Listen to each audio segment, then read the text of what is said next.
Morning everyone, welcome to this event on Mission Possible, a new vision for energy and nature, continuing Green Alliance's theme of relentless optimism. Really good to see so many of you here, and thank you for coming at sort of relatively short notice that we managed to organise the event. My name's Sean Spears, I'm Executive Director of Green Alliance. We're going to be hearing from Chris Stark, who I'll introduce shortly in the first half of the morning, and then after a break at 11, we'll focus on nature and hear from Mary Cray. But of course, I think everybody in this room knows that climate and nature go together as problems. You can't solve the one without the other. And we'd add a third, or the UN has added a third to the many crises the world faces, which is resources. And it's great that Mary is also in charge of the circular economy. Increasingly, I think we have to think in terms of the triple crisis. So we'll be exploring the links between those various agendas. But the focus of our first session is on climate and energy, and it marks the end of a 6-year Green Alliance project, Cutting Carbon Now, generously funded by the Network for Social Change. So many thanks to them. That has assessed the government's progress in meeting its net zero targets in a net zero policy tracker that we've been producing since March 2020, looking at progress across the board and pointing out the gaps in policy. So we're grateful to the network for their support for that project and specifically this event. Now, as you all know, the new government has made delivering net zero one of its main goals and set 2030 as the ambitious, some would say unachievable, mission of clean power by 2030. And among a flurry of early announcements, the Secretary of State, Ed Miliband, signalled the seriousness of his intent by appointing Chris Stark to lead the clean power mission, a sort of marquee signing, it would be in football, and with perhaps the best job title in Westminster, or Whitehall, Head of Mission Control. I think it's a bit longer than that, Chris, isn't it? But Head of Mission Control, I do envy. Before that, Chris was for 6 years an outstanding Chief Executive of the Climate Change Committee. Previously, he served as Director of Energy and Climate Change in the Scottish Government. And very usefully, he's also worked in the Treasury, which should equip him very well for the next 5 years. Delighted to hear you set out, Chris, your approach, or the government's approach to this clean energy agenda, the mission priorities, and how you intend to build momentum in the longer term. Chris.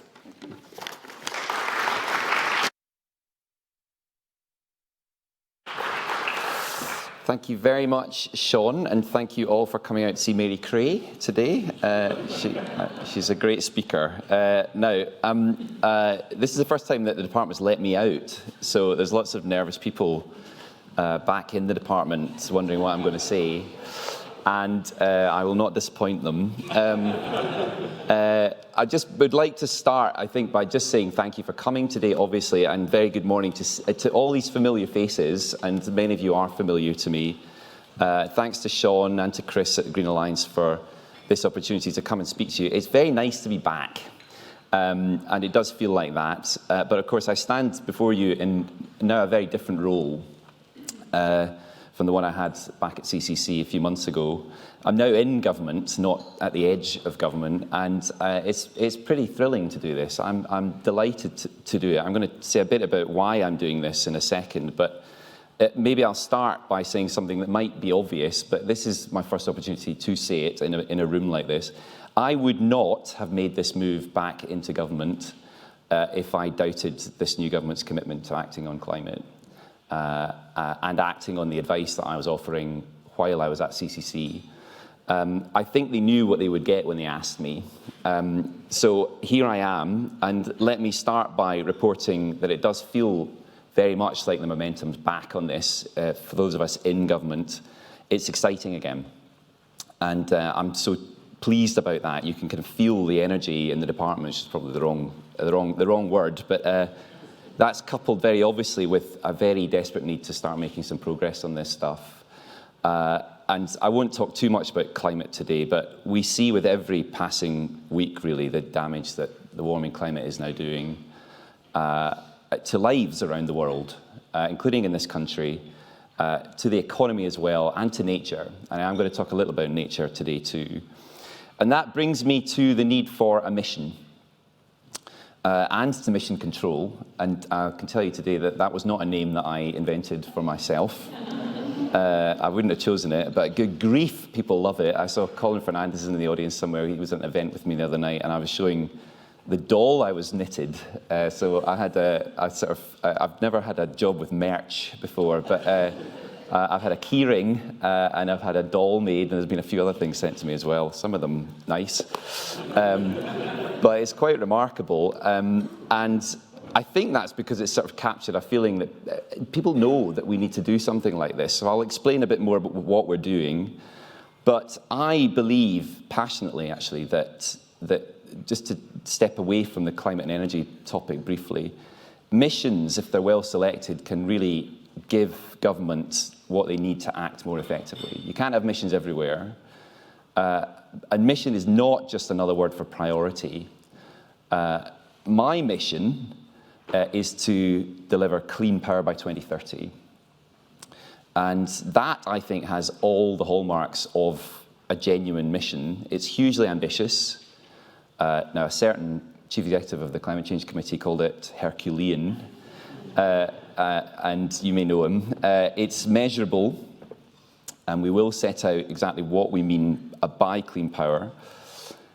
It's going to bring enormous benefits to this country when we achieve it, but it is only possible and plausible if we use all of government's influence to deliver it, with the private sector, of course. Now, I quite like the sound of that, and that's the basis on which I took this job.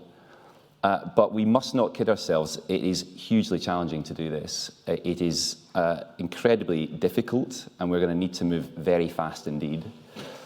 So let me just make the link to my previous role at the CCC. And it was at the CCC 4 or 5 years ago that we did the work plotting a way to net zero. We'd already done the work advising on the need for a net zero target.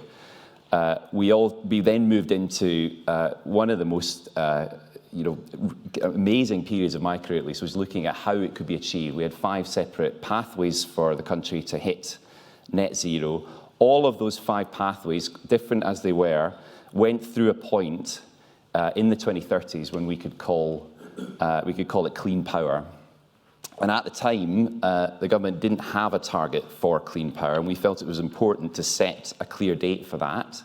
And let me just say why I think it's important, because it has such power in clarifying the wider story of how we achieve net zero through electrification of the economy.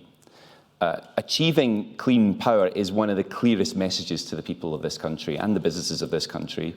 Plug it in, relax, zero carbon.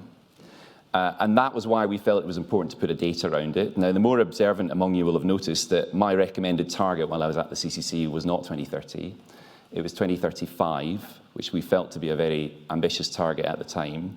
And that date of 2035 was taken up by the then Boris Johnson-led government in the run-up to COP26 in Glasgow.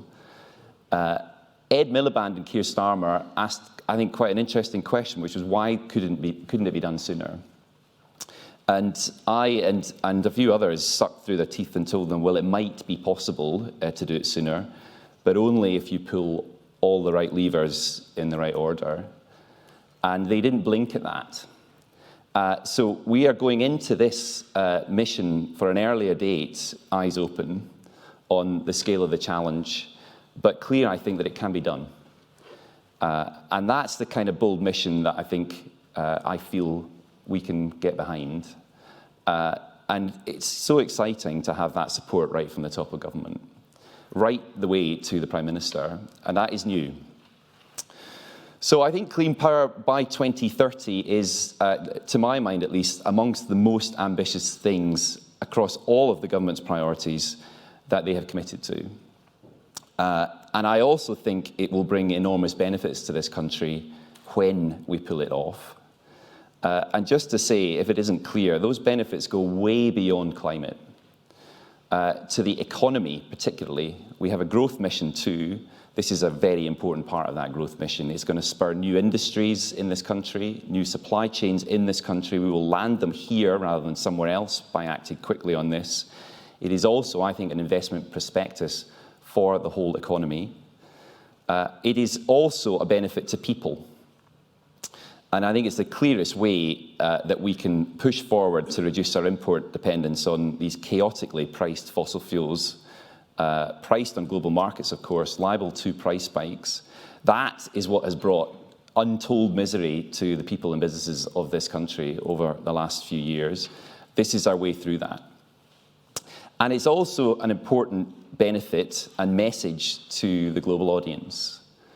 And they are watching us closely, this new government. We are sending, I think, a very clear signal that climate is, again, a priority for the UK. In just a few short weeks, we're going to close Ratcliffe Power Station just near Nottingham. It's going to be decommissioned. And it is a remarkable thing to stand before you and say this. We will finish the job on coal closure at that point, way ahead of other G7 economies, even those who are trying to be ambitious on this. I saw actually a tweet yesterday from the German government in response to something that Donald Trump said, that they're aiming for 2038 for that same date. So we are way ahead on coal. Clean power by 2030 is our message to the global community that we are going to continue to set the pace of the energy transition. And that, I think, is very important indeed. And there's one more motivation which I'll share with you, which is a very personal one. I've sat in far too many rooms with very wise people who've said that clean power can't be done to that kind of timetable. I think it can be done. And I would like to prove those people wrong. And it's remarkable how much that matters when you get up in the morning. The more that the whole of the energy sector, who after all will be the ones who deliver this, the more that they see that we're serious about 2030, the more that the key institutions like Ofgem, like the Crown Estate, like our energy system operator, the more that they start to plan around it, the more that clean power by 2030 as a thing starts to come into view. And it's exciting to see it because that is what is happening. So that's what we're trying to do now. We're kind of moving through the gears as quickly as we can. We're going to make lots of decisions in the future, but we've already made big decisions early on.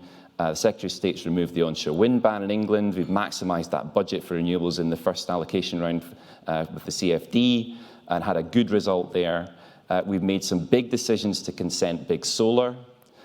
We've established GB Energy now as a publicly owned developer of the clean energy projects that we will need for 2030 and beyond. We're not pissing about. So it's very, very important that we get those early steps forward. But the clean power rests on a few more things than just a handful of big decisions.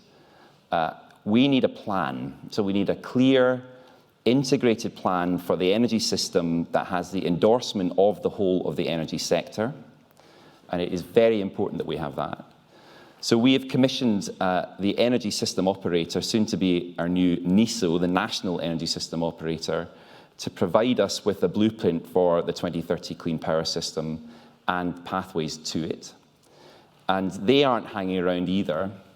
That is the kind of commission that might have taken months or even years in the past, but they will deliver us that plan in the autumn. And let's just pause on the importance of that. That's going to be an ambitious, plausible plan for clean power given to us by our new independent energy system operator. And these are serious people, engineers, telling us how to achieve it and telling us that it is achievable. And that is tremendous from my perspective. And it is already clear to me, and I suspect to many of you in the room, that there is enough in the pipeline of energy projects that we have in this country to deliver it, as long as we remove the delays and the barriers to those projects happening to the schedule that we need them. And as long as we actively plan the kind of system that we will need for 2030 and tackle the queue of projects who are waiting for a grid connection. That's what's then going to prep us for the growth in electricity demand that will follow that with electric vehicles, with heat pumps as the country continues its journey to electrification. And just a sort of vignette on how much that needs to change as a system. Last week, you might know, we celebrated the Viking wind farm opening in Shetland. First power came there, it was connected to the grid. I know that project well. That was a project that was stalled when I was first working on energy in the Scottish Government nearly 15 years ago. Viking took almost 2 decades to go from concept to completion. And that, I think, tells you everything about the current system of planning and grid construction and connection. That cannot be the pace that we are moving at. So now I come to mission control. Mission control is a real thing. So mission control is how we're going to bring those kind of projects to completion more quickly with the support of government. It's an actual physical space. We work out of it. We shall eventually be something that looks more like a control centre. At the moment, it's a room with big tellies. But it's also an expression, I think, of a new approach to all of this, to actively kind of bringing this stuff home. There is a dedicated team that is now established in the department. Their job is not just to work in the department as a policy team would normally. They are looking across government. They are devoted to gathering what I think and hope will eventually be real-time data on the progress of the key projects for 2030 against that plan from the NESO. And our job from kind of next year onwards is to really drive the progress of those projects and chase them down, unblock their delivery, remove the unnecessary delays and barriers that we know are there. And this is, I think, the secret sauce to all this. We haven't really tried this before. So mission control is a very, very active thing. It's our active commitment to the achievement of this mission for clean power. We are modelling this on the example of the vaccine task force, and including, in fact, some of the people who helped make that work so effectively during the pandemic. And that is tremendously exciting. We're really going to have a go at this. It's difficult to overstate how important it is, therefore, to have that plan from the NESO. We've got lots of modelling at the moment in the department, lots of people, some of them in this room have also been doing modelling. It's really important that the independent energy system operator gives us the plan for the energy system that we think we can pursue. Once we have that, it's going to liberate us. It's amazing how important it is to have that kind of plan. That will be that investment prospectus for the whole country that I talked about. It will require activity across the whole of the UK to deliver it. And we then will have to demonstrate to you that we are willing and able to put the big policies in place to make that plan achievable and plausible. And we are committed to doing that. But let me now tackle, I think, one of the most challenging issues here. It's an obvious thing to say, but if we want to deliver that plan at the scale and the pace required, we cannot hide from the fact that it will require new development. We have to embrace that. And the Prime Minister is fully committed to that. That, in turn, requires consent. And I mean that in the most general sense. Consent, because some of that infrastructure will be built in parts of the country where presently there is none. And we all know that, but we've got to face that truth. We are going to have to level with people about what is needed for that level of development. And I want to take an honest discussion to the country about what's necessary to achieve that clean power system for 2030 and beyond. That renewables-led energy system is something that I've been advising on for close to 15 years. And it is now within sight. Let's be excited about that.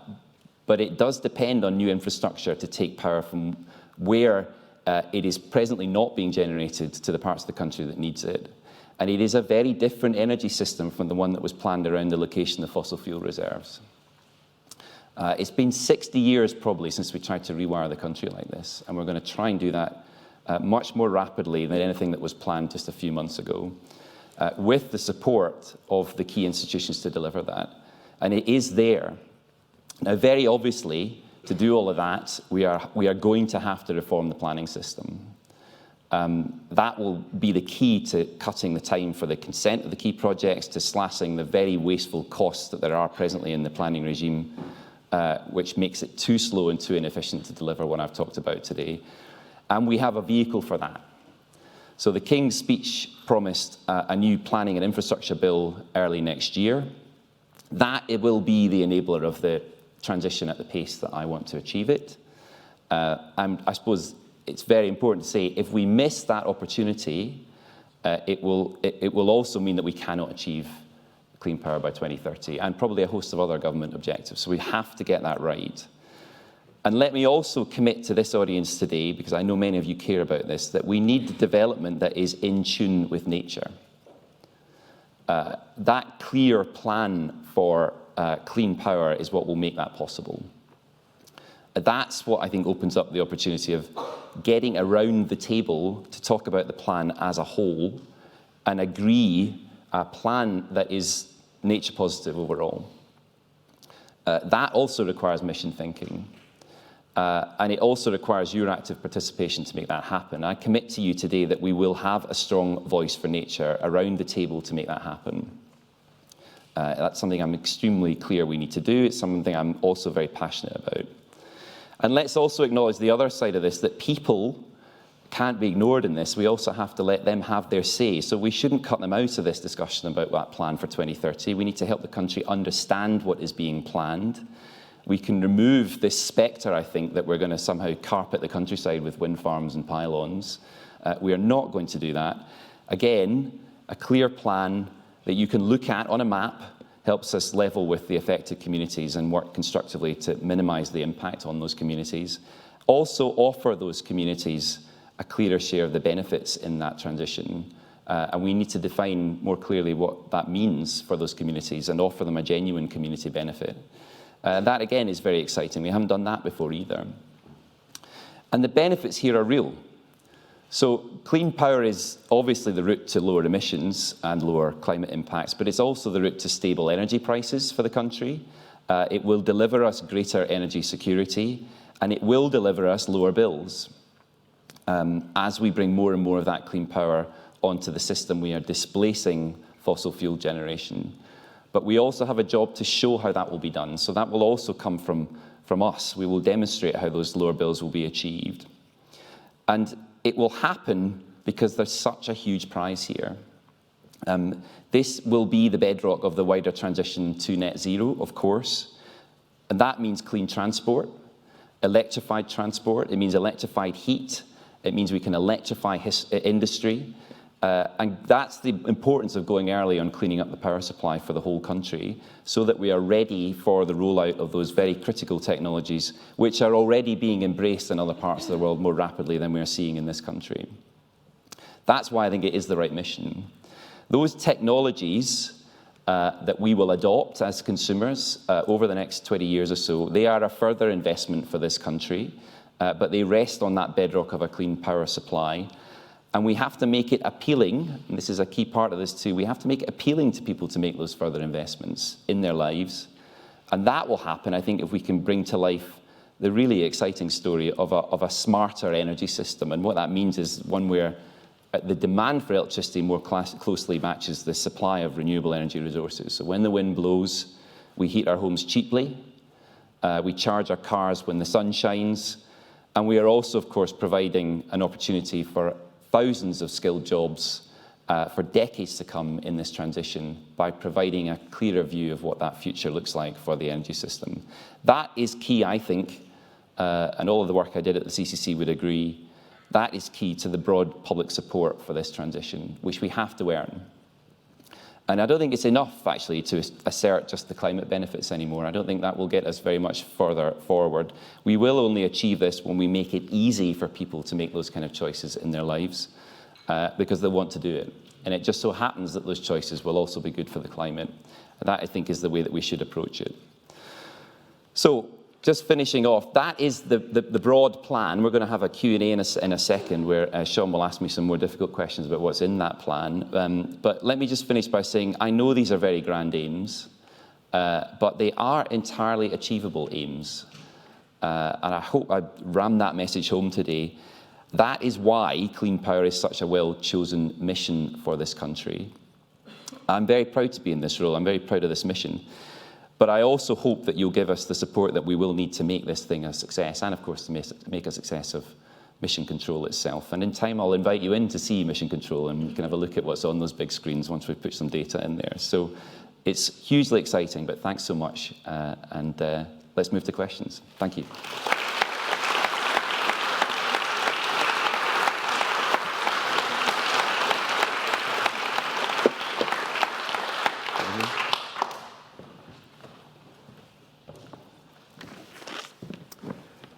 Well, thank you, Chris. That was great, and it's brilliant to hear. Momentum is back. It's exciting again, and you're not pissing around.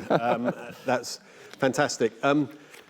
So, We will come to questions shortly. I'm going to start with just asking about the planning system. Is the problem that we just sort of made it over complicated? When the National Significant Infrastructure Planning was introduced, it was much, much quicker. It's the time taken for consent has doubled since then. The volume of the kind of tens of thousands of pages for SEAs has increased. The regime hasn't changed. So is there a sort of cultural element here, or do you need major reform of the system itself? So I definitely think there is a cultural element. There's an under-resourced planning system. Yeah. So, I mean, essentially we have two planning systems now. You have the NSIP process that you talked about. There's also the town and country planning system. There's also a totally different system in Scotland. So, you know, we've got a hell of a lot of complexity in there, and I fully acknowledge that we have an under-resourced planning system to handle all of that. We also have far, far more projects, just looking at energy projects, than we used to have going through that system. Mm-hmm.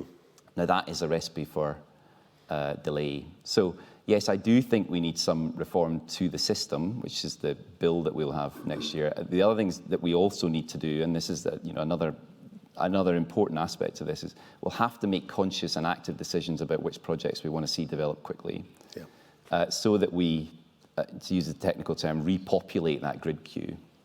And let me just explain that. So we will have a clear view of what's needed for 2030. If you let loose that grid queue today, you get a load of batteries on the energy system. Useful as batteries are, we don't need just batteries for 2030. So we need proactive decisions to make that work. And it's important that we have a bill that allows that in a way that doesn't allow a legal challenge that gums us up for the next potentially 10 years on that. So we've got to simplify the pipeline of projects to make the planning regime work, but we've also we've got to be serious about what it is that we want to see on that system, and I think that's key to making this happen. There's a host of other things that we can do with planning. But let me just say now that I don't feel that the planning system itself is broken. It's not, the idea that we consult people about new developments is really important. So we've got to also not ride over that. I think obviously we want to see some special treatment for the 2030 projects to bring them to where they need to be in development by 2030. But we can't just kind of step around the public consent that I talked about. So you've highlighted planning. If you get the perfect planning regime, and if people get to love wind turbines generally as much as they do in this room. We wouldn't love that. What about the other problems? Do we have the skills, and do we have the materials, and do we particularly have the critical raw materials? Yeah, so I didn't talk about that. Again, the beauty of having the plan for 2030, and let's be clear, the world doesn't end in 2030. Well, it may, but let's hope it doesn't. This is about spinning up a set of institutions and a system so that we roll into the 2030s with the momentum that we need to get to where we need to. So the sprint, as I've been calling it recently, to 2030 is about that. But the beauty of having such clarity about what we need over the next 5 to 10 years is that you can then do some of the other things that you mentioned in your question. So we can have a clear view of how we build the supply chain that we think we can credibly build around that in this country. We can also have a clear view about things like materials for that supply chain.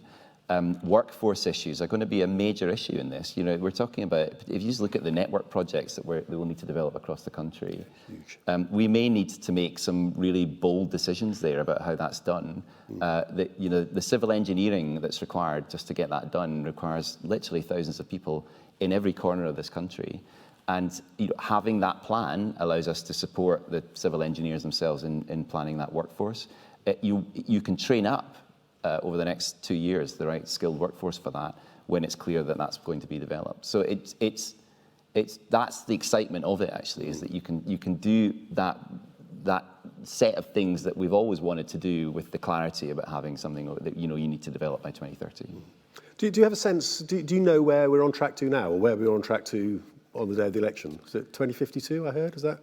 Yeah, no, I don't think that's true. Actually, there's sort of the last government had 2035 as a target, but it wasn't doing the things I described. So, maybe if we'd crossed our fingers, we might have got somewhere close to that. But we're in the CCC very clear we were not on track for 2035. I don't know where we would have got to. One of the things that we've asked the energy system operator for in that plan is what they call the counterfactual. So what would we do if we weren't trying? And that will give you a sense of the gap when they supply that. And that's very useful because it will allow us also to measure, for example, any challenge that we get on the extra cost of this. But what's interesting, even in the counterfactual, as they call it, scenario, a sort of high carbon scenario for power, we've still got to do lots of investment.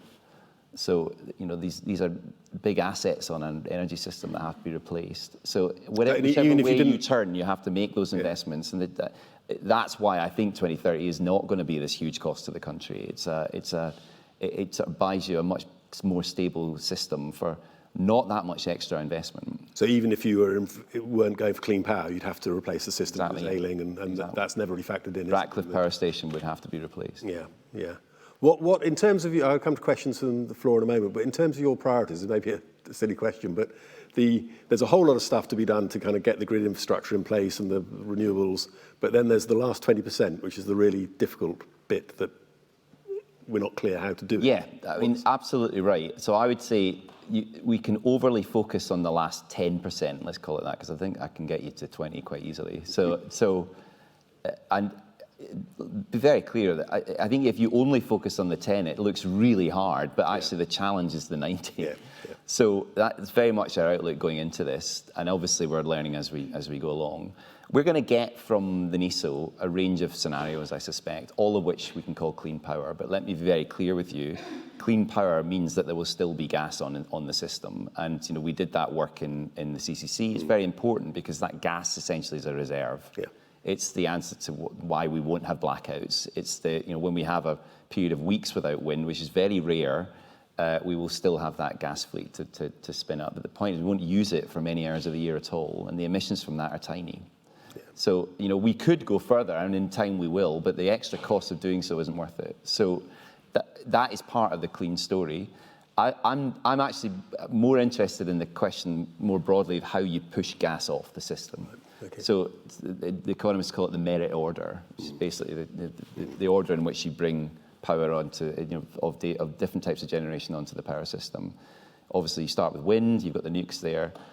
Gas is the thing that you turn to at the moment, to top up the system, to make sure that it's balanced and we get the power that we need across the whole country. It therefore sets the price. Yeah. What you want to do to hit clean power is progressively push gas out of that merit order. And there's some really exciting ways to do that. You could look to the more sort of moonshot ideas are that you can have a hydrogen-fired power station rather than a gas-fired power station.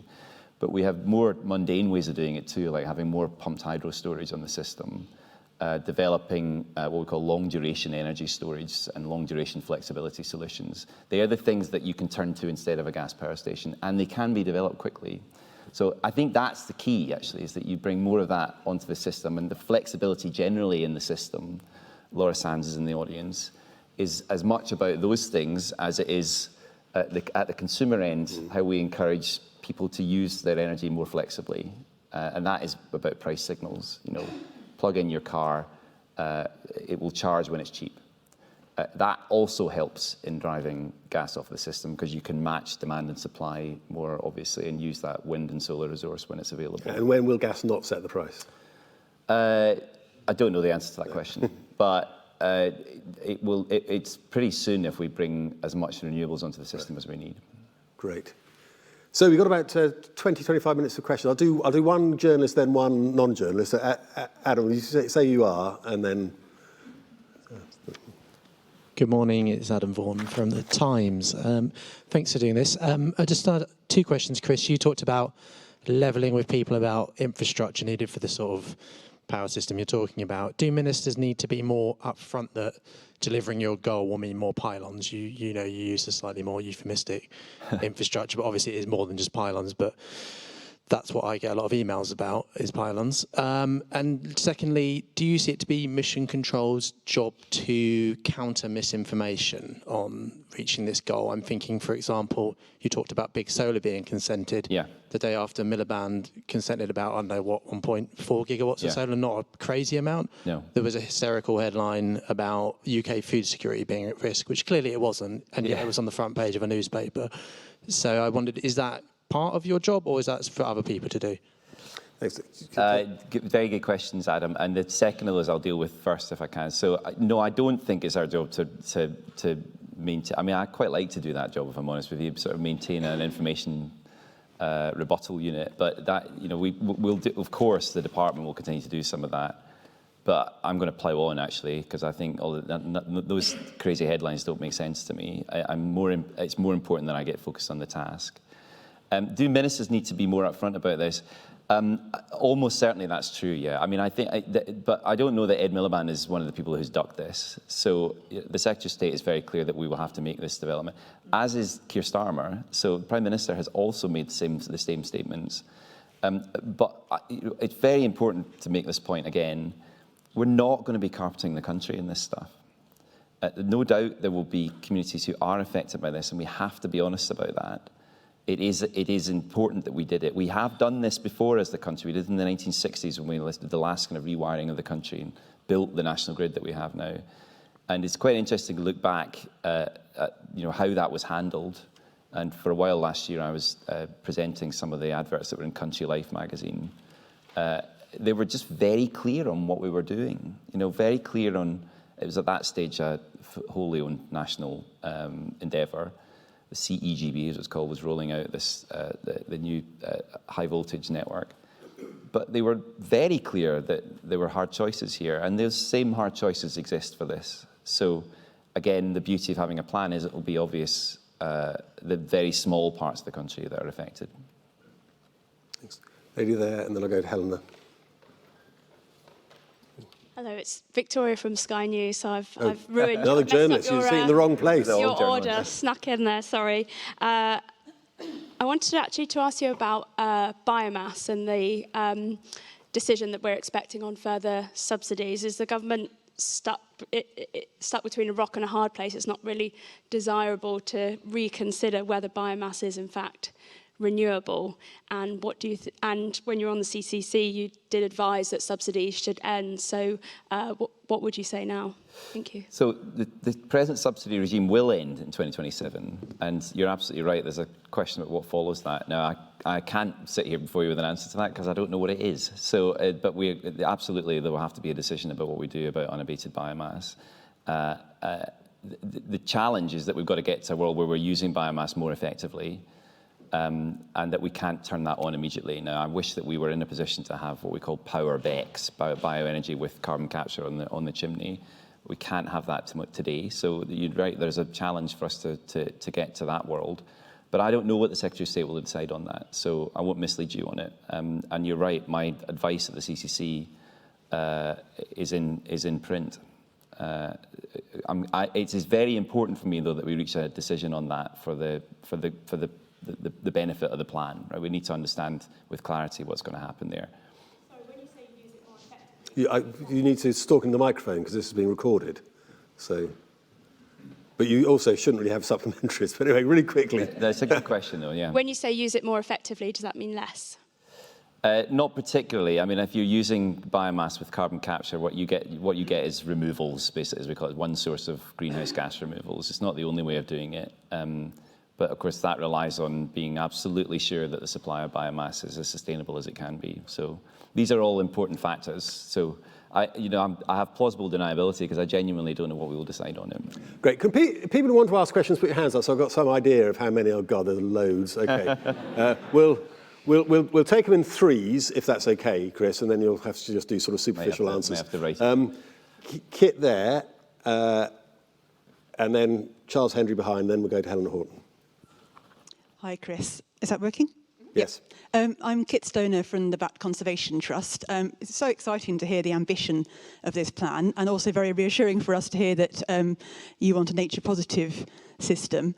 I just wondered, we've done a lot of research, we've been working with wind energy companies on how we can make it work for bats and, of course, birds, and get energy. And I just wondered how best do wildlife NGOs that have some of that expertise engage in this process? So Charles behind. Thanks, Chris. Charles Henry, Energy Minister in the Coalition Government. You talk about green jobs, which I think we all recognise as being hugely important in this sector. How do you balance that with lower prices for consumers? Because I think one of the things we learned from the auction process for CFDs, for offshore wind, was by focusing purely on getting the price down, you lost the UK content because people went overseas.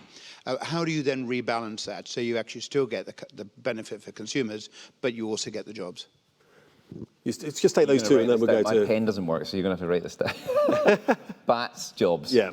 Well, and NGOs engaging. NGOs engaging. Yeah, I know. So, yeah, Helen, take that and then... Okay. Hi. Off the back of Adam's question about pylons, is it possible to meet the 2030 target by undergrounding them, as campaigners and the opposition have asked for? And secondly, I've not really heard you mention nuclear. There's a story that the Anglesey development is going to be scrapped. Are you ambitious about nuclear as you are about wind and solar? Okay. Undergrounding and nuclear. Yeah. Thank you. So on the issue of NGOs, nature groups, and bats, let me just say we'll convene that. So I think that's again, once we have a view on what we need, it's a hell of a lot easier to have that discussion and not talk in airy-fairy terms about what might happen. And I think that's the key thing. Is I know I keep using the word plan, but it is a plan. Like we'll be able to have then a discussion about how that can be made to work. So we will convene that discussion. Charles's question. Listen, there's a trade-off. There definitely is a trade-off. So I've been talking recently about our desire to move as quickly as possible towards 2030, whilst maximising the benefit to the economy, and that's the jobs point, and the benefit to the consumer. And it's an easy way to frame it in that way in very positive terms. But the other way of looking at it is these are a set of trade-offs. So I think we will have to expose some of that. And I would like to do that, actually, because I think it's important to say that that project, if it was delivered 6 months later, might have more British content in it. And we can expose some of that and make those clearer decisions about that. And that's the beauty of having a more active involvement in this set of projects. And again, I'm excited about that because I don't want to see that happen again. I think it is important that we develop as much as we can by way of UK content. Nuclear undergrounding, Helena Hortons? So we could underground it, but this government is very clear that that is going to cost too much. So there will be some parts of this, of course, that we need to look again at, but it is not my intention that we will push for a plan where we'll underground all that cable. So, apart from anything else, it would take too long. And the benefits, frankly, are I think, overstated of undergrounding. So we don't want to end up in a situation where we've delayed the whole project by looking at those things. Again, tough decisions on that are required, but we are not planning that. And again, we'll see what the NESO provides for us when it looks at particularly the network infrastructure. But I'm not expecting to then go back to them to encourage them to view it differently. On nuclear, one of the features of looking at 2030 is it's very difficult to bring lots of new nuclear on by 2030, but nuclear is in the mix. I think the key thing, again, I'm in a position of we don't have all the information to know the answer to the question of how much nuclear will be on the system, because at the moment, the retirement of plant is something that actually we don't know the answer to. So we don't know what nuclear power stations we'll have by 2030, but we will by the end of this year. And there will be some new nuclear on there. I hope we'll have Hinkley.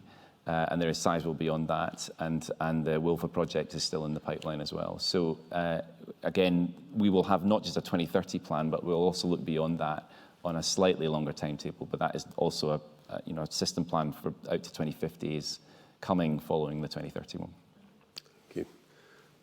So another journalist, I don't know, you had your hand up first. Thanks very much. Actually, not a journalist. You're not a journalist? Oh, my God. Just okay. sitting on the front row because I'm so keen. Paddy Arbour from Aviva. Nice to see you again, Chris. Also, importantly for this question, an ex-civil servant and an ex-Treasury official. I'm hugely enthusiastic about the plan because we've called for that from Aviva for a long time, a national transition plan. Brilliant to hear you talk so much about that. how much is the Treasury committed to funding that plan? So obviously you're asking for the expert advice, fantastic. You'll get a great plan back, fantastic. But the plan will only happen if the public elements of it get funded. Is the Treasury bought into that? Thanks. Lady behind in the second row. In the green, waving. Hi, Katie Davis from Seahorse Environmental. There's a heated debate going on between retail and generation about the benefits of locational pricing. Yeah. Does the new government plan to consult on this and build on the work of REMA? And the lady next to Helena. Hi, Emily Beeman from the Press Association. Chris, you mentioned nature positive development, and the lady from the Bat Conservation Trust raised bats and birds. What do you think are the main challenges to this plan being developed in a nature positive way? And a second question, you talked about what gets you up in the morning. What keeps you up at night? Gosh, right, that's four. Can you remember all that? So Paddy's question, first of all, on the Treasury. Yes, Treasury support this. And of course, that's enormously important. Now, as an ex-Treasury official, one of the reasons they support it is because this is not so clearly a spending review concern for them. So we have the opportunity here to put our arms around an enormous infrastructure plan for the country, make investments, yes, on a more accelerated timetable than we were planning, but those will be recovered from bills. And we will not see the impacts on those bills pre-2030 at any great scale. And there's not much, that's because we repay them over a long period. And every new megawatt of renewables that we put on the system pushes more gas off. So we get to a much better place quite quickly on that without having to go through the very difficult spending constraints that the Treasury has rightfully put over this. But there are key spending issues in this too. And we do need the Treasury support for some of the key projects that, like, for example, carbon capture projects or hydrogen projects that we will need to support renewables. But as best I know at the Treasury, are very supportive of that because they're behind this as a mission. They understand that the Prime Minister wants to do this. He's been very clear about it. So, again, that clarifies things tremendously. I'll just give you one example of that, if I may. One of the oddities, again, I've worked in this stuff for close to 15 years, and over that whole 15 years, the Ministry of Defence, quite rightly, I think, has had a concern about wind farms. And without being too technical about it, the reason that they have that concern is because of the way radar works. The radar sweeps round, and if it sees anything in that sweep, it doesn't actually know the height information. There's no height information in radar, conventional radar at least. So a wind farm, the tip of a blade of a wind turbine looks the same as a plane. And understandably, that's a concern for the MOD. They have, again, understandably, for some years, required that developers make some provision in their bids into the auction to receive renewable support for radar mitigation, which is a very, very expensive thing. And in an auction that clears at the top price, which is the way that the system works, if every developer has to make the same provision, it clears at a price that's too high. Now, why am I telling you this story? Because in this new government, with the clarity that the Prime Minister has brought to wanting to achieve this mission, the MOD's concern about that has been much easier. It has dropped away because we will find a funding solution for that is not asking the developers to pay for it, which in turn means that we ask the consumer to pay for that. That, again, is the benefit of mission-driven thinking. And that is exactly what happened in this auction and didn't happen in all the auctions before it. So that needed the Treasury support. And it's a real kind of lesson, I think, in how important it is that you're clear about what you want to do and that you've got all the institutions lined up. So, yes, I do think we have the Treasury support for that. Second question. Locational pricing. Locational pricing. One of the key challenges, I think, for us, not in the sense that I think, the biggest challenge for me is that we've got a big decision to make about what we do with something called REMA. So those of you in the room who know this will follow this very closely. And there has been a process looking at, amongst other things, locational pricing and now zonal pricing, which has dragged on for quite a long time. I can construct a system and a plan around any of the right answers to that. So whatever decision we take on that, we will still build you a 2030 power system that works. What will be difficult is if that drags on for another 5 years. So that will make it very difficult indeed to make the progress that we need. So I am pushing for as much clarity as we can for that. For what it's worth, I think that many people have overinterpreted what's happening with REMA. So there's two signals going on essentially in the idea of zonal pricing. And sorry, this is technical to the audience, but one of the signals is about where you should put capital bits of kit, wind farms and networks. And in theory, if you want things to be cheap, you want those things to be as close as possible to the centres of demand.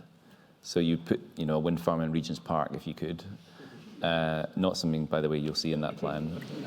Well, who knows? But that is actually not as important as the other part of zonal pricing, which is that we need to give signals to consumers to operate that system more effectively than it does at the moment. We also need to give the right signals to interconnections and those sort of things.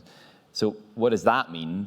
We need a system where it is cheap to charge your car when the wind's blowing. And that bit of it is very important, I think. We cannot lose that, because that is the answer to why, that is the answer to how we get around, paying wind farm developers not to develop wind. It's not to generate wind. That is something we do not want to see in that 2030 plan. So that, in terms of the driving factors that we have for the 2030 plan, is that we want to have a much more flexible system, and REMA will help with some of that. And anything keep you up at night or not?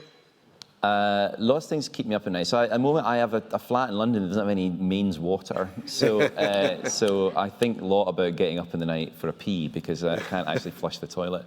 But what keeps me up at night is this is going to sound corny, but it's just proper exciting to do this. So I feel really stimulated about all this stuff. So I go to bed every night and my head is buzzing. And what keeps me up is that I can't get to sleep. So, long may that continue. I talked in the speech earlier about the excitement in the department. Every day there's a new thing that's exciting.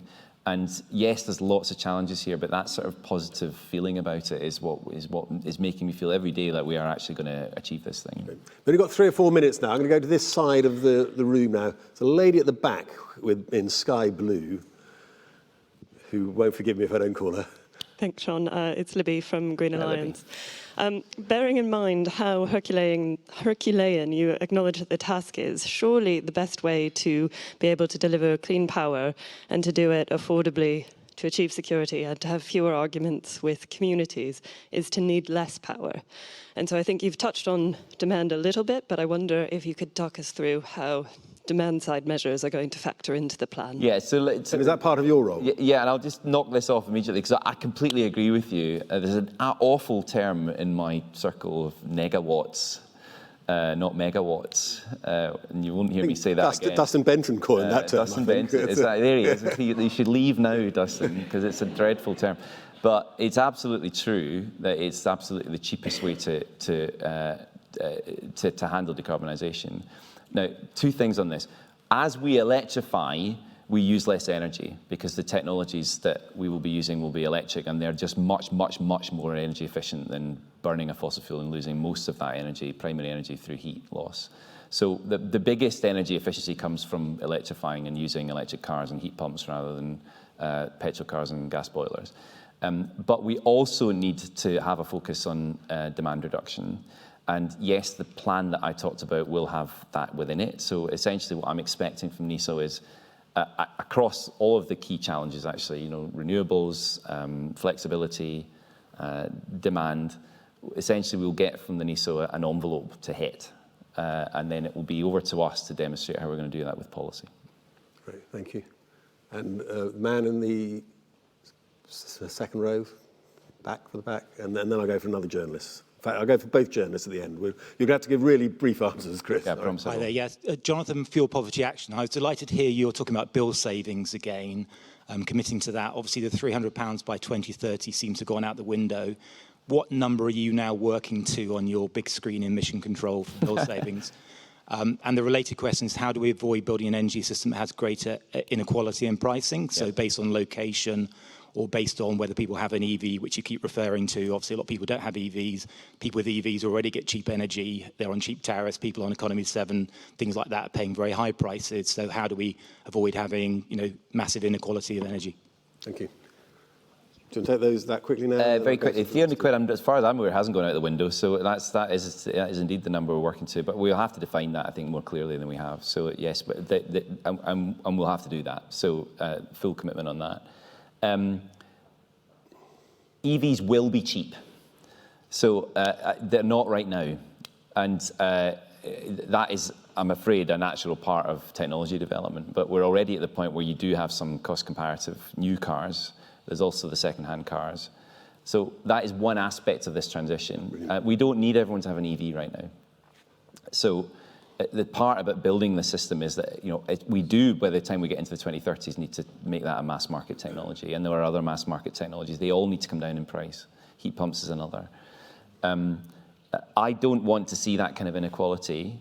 Neither do ministers. And that was a big part of what we did at the Climate Change Committee. But it's not something that we're going to have to do tomorrow. So we've got to think of that as a sort of moving feast. So as those technologies become cheaper, they will be adopted at a bigger scale. And part of going early on the clean power system is that you are ready for that. And you can see the signs of that happening, particularly in electric vehicles. The other part of your question, though, is we cannot have disadvantaged communities just paying more just because of where they live. So that is another factor in the work that we're doing for 2030. But as you might imagine, in this new government, that's one of the driving factors in thinking this through. It is not just about lumping lots of new costs onto the energy system. Great, thank you. Nicholas Earle from Politico. Hi, Chris. Last week, Graham Stewart did a speech at the Conservative Environment Network where he said that the 2035 target was unrealistic, and he said that he wasn't sure whether emission control was intellectually dishonest or simply utterly deluded. And he brandished your letter that you sent to Fintan Sly in the air and said, this is proof that you're asking someone else to do your homework for you. Yeah.